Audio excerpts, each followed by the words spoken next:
Assalamualaikum warahmatullahi wabarakatuh. Bertemu lagi di channel saya, channel Aryas Putra Barada. Silahkan sebelum menonton video ini silahkan subscribe, kemudian share, like, dan komen agar hasil video ini nanti bisa dibagikan ke anak-anak yang kurang mampu.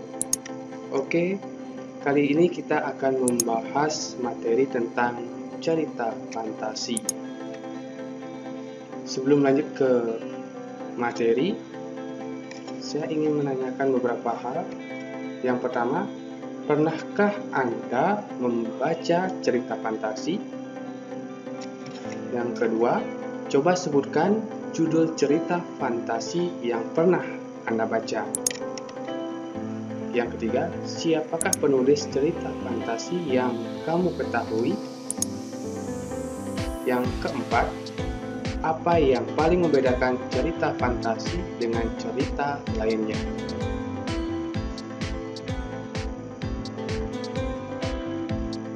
Ciri umum teks narasi adalah ceritanya berupa fiksi,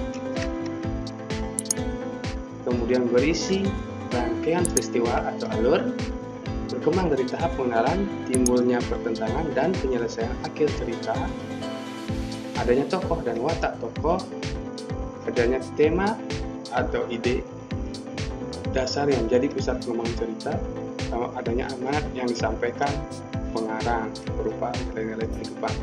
Ciri-ciri umum cerita fantasi.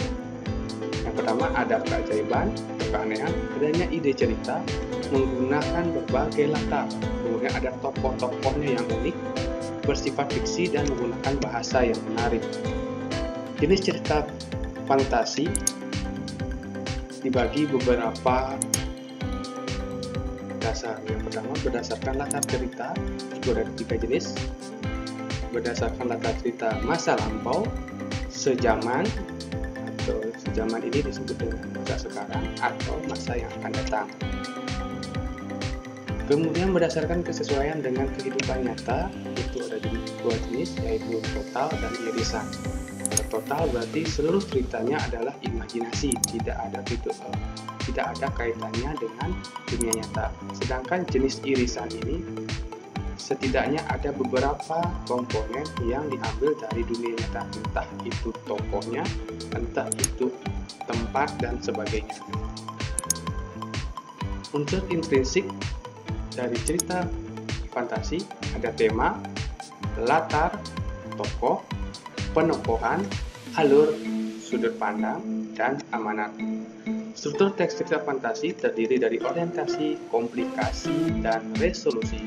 Orientasi berisi pengenalan tokoh, latar, watak tokoh, dan konflik. Komplikasi berisi awal munculnya masalah hingga puncak masalah. Dan terakhir resolusi adanya penyelesaian masalah.